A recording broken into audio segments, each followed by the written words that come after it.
ये पहली बारिश की बूंदें कुछ कहना चाहती है तुमसे, सुन जरा। बहुत अच्छी नींद आई। ओह हाय गाइस, माई सेल्फ बूंद ड्रॉप ऑफ वाटर। वो एक्चुअली इतना सॉफ्ट कॉटन कैंडी जैसा घर मिला है तो नींद तो अच्छी आनी ही थी। मनुष्यों के लैंग्वेज में इसे शायद बादल बोलते हैं। तो are you ready to be the part of my journey of 2500 feet? कुछ टाइम पहले मेरा फर्स्ट टाइम था इवेपोरेट होने का। पहले मैं मम्मा ओशन इन योर लैंग्वेज के अंदर छुपकर इवेपोरेशन से बच जाता था। ऑलमोस्ट 232 मिलियन ईयर्स तक बचा था। लेकिन बेटा आखिर कब तक बचोगे, कब तक? चलो ये तो हो गई मेरी introduction. Now let's move on to my journey. तो हुआ यूं कि एक रात मैं एज यूजुअल गहरी नींद में सो रहा था। इतनी प्रोफाउंड नींद कि पता ही नहीं चला कब मैं समुंदर की सतह पर आ गया और सुबह की पहली किरण मुझ पे ही पड़ी and the process of evaporation began man. कुछ गरम गरम हॉटनेस महसूस हुई मुझे एंड सो मेरी नींद खुल गई। लेकिन तब तक बहुत देर हो गई।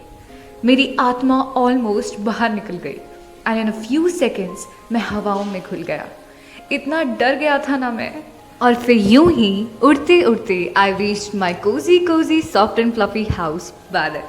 यहाँ पहुँचकर रिलैक्स हुआ मैं एंड एज यूजुअल मैं सो गया। बहुत सारे बूंद लोग ऊपर आ रहे थे लेकिन अपने को क्या लेना देना, अपने को नींद पर फोकस करना है। कुछ टाइम बाद एक बुजुर्ग बादल आए। मुझे पता चला कि वो स्वर्ग में रहते हैं। वो आए और उन्होंने हमें बताया कि अब हमारा धरती पर वापस लौटने का समय आ गया है। उन्होंने बोला, बच्चों अब आप सभी बिजली की गड़गड़ाहट पे एक साथ यहाँ से कूद जाएंगे। Okay, all the best. Oh my I was scared to death. इतनी ऊंचाई से, लेकिन कैसे? मैं तो बादल के कोने में छुपकर बैठ गया। इतना डर गया था मैं। तभी एक बूंद मेरे पास आई और मुझे डरता देख उसने पूछा मुझसे, तुम्हारा फर्स्ट टाइम है क्या? मैं कुछ बोल ही नहीं पाया। शी कंटिन्यूड, जब यहाँ से कूदोगे ना तब याद रखना, we all are meant to quench the thirst and अपने इस सफ़र को एंजॉय करना। बहुत मज़ा आएगा, बिलीव मी। उसकी ये line, we all are meant to quench the thirst, मेरे दिमाग में बैठ गई। अब हमें एक लाइन में बादल की एज पर खड़ा कर दिया गया। मेरी तो जान जा रही थी बट बाकी सब तो हंस रहे थे। तभी मेरी बेस्ट फ्रेंड ने मेरे कांपते हाथ को पकड़ा और बोली, डरो मत, तुम मेरे साथ जंप करना। I will teach you how to dance with the wind. और हाँ, तुम्हारी एग्जिस्टेंस तभी वर्थ होगी when you will quench the thirst. Cloud uncle shouted, ready बच्चों? And we jumped off. मैंने अपनी दोस्त का हाथ जोर से पकड़ा हुआ था और आंखें जोर से बंद कर ली थी। उसने धीरे से मेरे हाथ को छोड़ दिया और बोली, देखो, you are flying alone. And she was right. मेरे चारों तरफ बाकी बूंद हंसते गाते नाचते हुए सफ़र कर रहे थे। एक ने तो बैक फ्लिप मारी और दूसरे ने काट हुई एंड मेरी बेस्ट फ्रेंड ने जिम्नास्टिक मूव्स करके दिखाए। She was looking really hot. मेरा भी डर ऑलमोस्ट ख़त्म हो गया। मैं कभी अपनी बेस्ट फ्रेंड के साथ कपल डांस तो कभी हवाओं के साथ सालसा करता। अब समय आया बिछड़ने का। मेरी बेस्ट फ्रेंड बोली, अब तुम अकेले सफ़र करने के लिए तैयार हो चुके हो, अब हम अपने अपने रास्ते पर रवाना होते हैं। She held my hand to say goodbye and gradually she loosened the grip और अगले ही पल वो हवाओं के साथ बह गई। I felt so bad but उसने बोला था एंजॉय करना and so I will. I did whirlpools and some amazing moves. I felt like a rock star. जैसे जैसे वेलोसिटी बढ़ती गई, धरती से मेरा डिस्टेंस क्लोज होने लगा। उड़ती धूल मुझे हग करने लगी and I was totally mesmerized. But then I remembered, I have to quench the thirst. मेरा पूरा फोकस इस ख्याल पर आ गया and I looked down. I was so close to the earth's crust. I was exhilarated, terrified and curious all at the same time. My best friend's voice started echoing. You have to quench the thirst. You have to quench the thirst. You have to quench the thirst. I landed. Oh my god, I landed. But where? I felt something solid. As soon as I could figure out where I was accompanied by another boond. Actually, it wasn't a boond. Rather, it was a teardrop. अब मुझे कैसे पता लगा that it was a teardrop? Because it was गरम जबकि rain drops तो ठंडे होते हैं. इसका मतलब वो आंसू ही था. I looked up. An old man was staring an object जो कि उसके हाथ में थी और जिस पर मैं बैठा हुआ था. I looked under me कि आखिर वो देख किसको रहे हैं. And I saw एक बुजुर्ग लेडी की तस्वीर. मुझे लगा मैं तो वर्थलेस हूँ because I couldn't quench anything. Then suddenly मैंने उनके बड़े बड़े wrinkled lips को खुद के नज़दीक आते देखा and he kissed not me but his wife's photograph. मैं उनके होठों पर लटक गया by mistake and I lost the grip and fell down into a puddle which was beside a grave. मैंने अंकल को ग्रेव को देखकर रोते हुए देखा. ओह, अब समझ आया. वो बुजुर्ग आंटी उन अंकल की वाइफ थी जिनकी डेथ हो गई. वो अंकल का प्यार भरा किस आंटी के लिए था बट उन तक पहुंच नहीं पाया. इंस्टेड मुझ पर वो किस आ गया.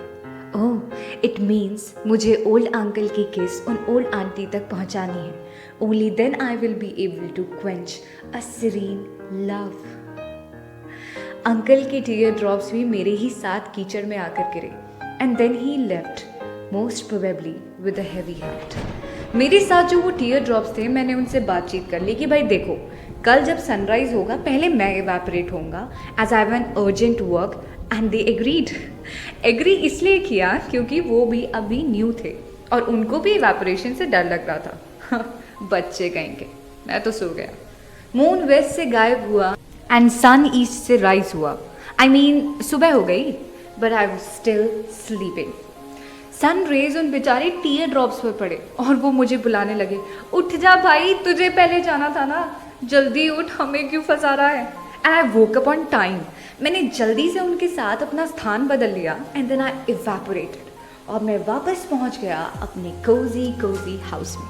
आई डेस्परेटली वेटेड फॉर वो स्वर्ग वाले बादल एंड कुछ टाइम बाद वो हाजिर हुए. As soon as he appeared I kissed him.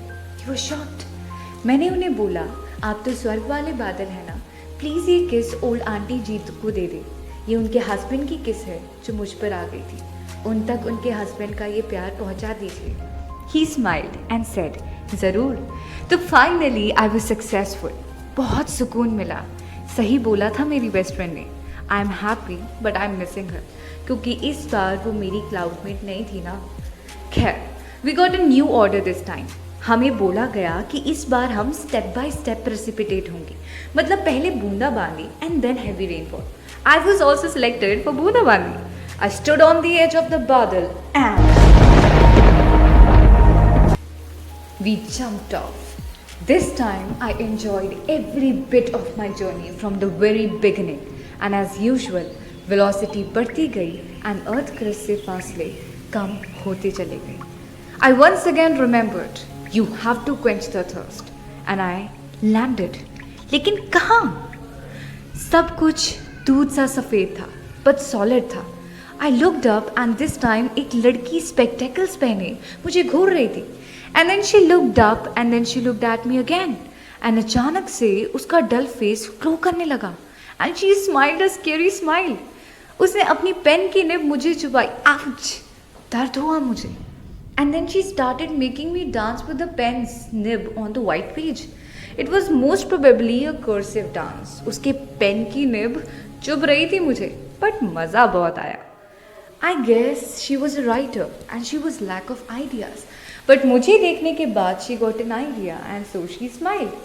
इसका मतलब कि भाई I am such an inspiration. इस लड़की ने मुझे घंटे भर नचाया and finally she put a full stop. Maybe her story was completed. मैंने सोचा ज़रा टाइटल तो पढ़ लूँ. तो स्टोरी का टाइटल था Quench the Thirst. ओह तेरी, ये तो मेरी बायोग्राफी लिख दी इसने. So in the end, I quenched a writer's idea. ये पहली बारिश की बूंदें कुछ कहना चाहती है तुमसे, सुन जरा।